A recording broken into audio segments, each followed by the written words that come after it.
Abdubozga berilaman, marosim o'tkazib tilovat o'qisin deb hammasini ixchamlashtiryapti. Shunday kabi bugun har qanday marosim, tantana, to'yimiz, boshqamiz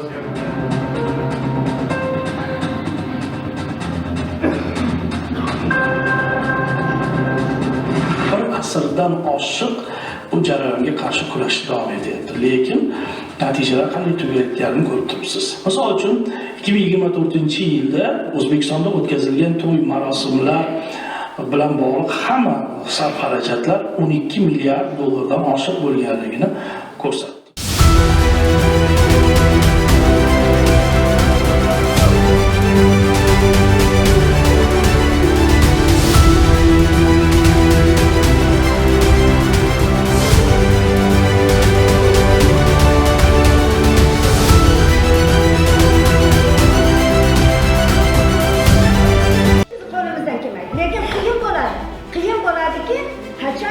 Boy badavlat odamlar men qilaman shu to'yni deb turibdi.